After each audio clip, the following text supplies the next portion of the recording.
নমস্কার বন্ধুরা, আমি ডোনা রিগালিস লাইফ কিচেন চ্যানেল নিয়ে তোমাদের সামনে এসেছি। আজকে আমি তোমাদের জন্য ইলিশ ভাপার রেসিপিটা নিয়ে এসেছি।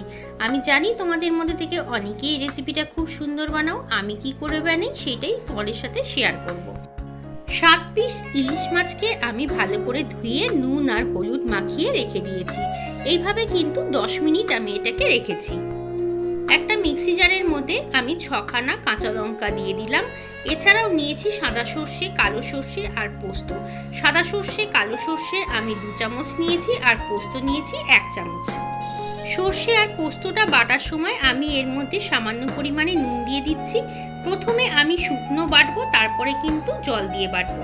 দেখো পেস্টটা কিন্তু তৈরি হয়ে গেছে। আমি এটাকে বড় একটা টিফিন বক্সের মধ্যে ঢেলে দিলাম। কিছু উপকরণ আমি এখন এই পেস্টটার মধ্যে দেব। প্রথমে দিয়ে দিচ্ছি নুন, তারপরে দিচ্ছি চিনি, তারপরে দিচ্ছি লঙ্কার গুঁড়ো, এটা কিন্তু কাশ্মীরি লঙ্কার গুঁড়ো। এর সাথে দিয়ে দিচ্ছি আমি সামান্য পরিমাণে একটু টক দই, 2 চামচের মতো দিলেই হবে। আর দিচ্ছি 1 চামচের মতো হলুদ গুঁড়ো আর 2 চামচের মতো সর্ষের তেল আমি এর মধ্যে দিয়ে দিলাম। এখন সমস্ত উপকরণকে ভালো মতো মাখিয়ে নেব। তারপরে কিন্তু মাছগুলোকে এই সর্ষের পেস্টের মধ্যে দিয়ে কিছুক্ষণের জন্য ম্যারিনেট করব। এখন মাছগুলোকেও আমি দিয়ে দিচ্ছি। মাছগুলোর সমস্ত জায়গায় যাতে ভালো মতো সর্ষে পোস্তর পেস্টটা লেগে থাকে সেটা কিন্তু খেয়াল রাখতে হবে।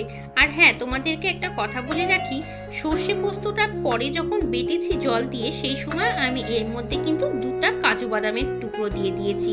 এতে কিন্তু সর্ষের তেতো ভাবটাও হবে না আর খেতেও বেশ ভালো হবে। তাই তোমরা যদি পারো, তোমাদের কাজু বাদাম যদি থাকে ঘরে, তাহলে কিন্তু অবশ্যই সর্ষে পোস্তর পেস্টটার মধ্যে 2টো কাজু বাদাম দিয়ে দিও। দেখো সমস্ত মাছগুলোর মধ্যে কিন্তু ভালো করে সর্ষে বাটাটা আমার মাখানো হয়ে গেছে। এখন এটাকে এইভাবেই কিন্তু আমি 10 মিনিট থেকে 15 মিনিটের জন্য রেখে দেব। তার উপরে দিয়ে দিচ্ছি কিছু কাঁচা লঙ্কা আর কাঁচা সর্ষের তেল।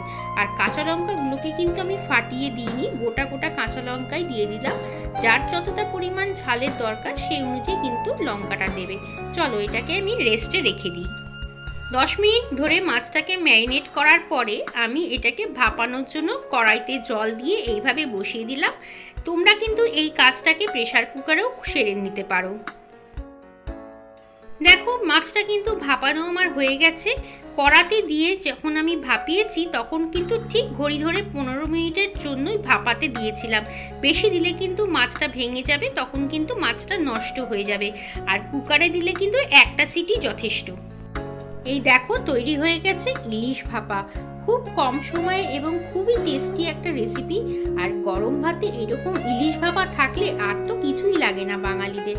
কেমন লাগলো আমার রেসিপিটা? যদি ভালো লাগে লাইক, কমেন্ট, শেয়ার করো। নতুন বন্ধু হয়ে থাকলে কিন্তু চ্যানেলটাকে সাবস্ক্রাইব করে নিও। চলো আজকের মতো বিদায় নিচ্ছি। আবার আসবো অন্যদিন অন্য একটা সুন্দর রেসিপি নিয়ে। ততক্ষণ তোমরা সবাই ভালো থেকো এবং সবাইকে টাটা।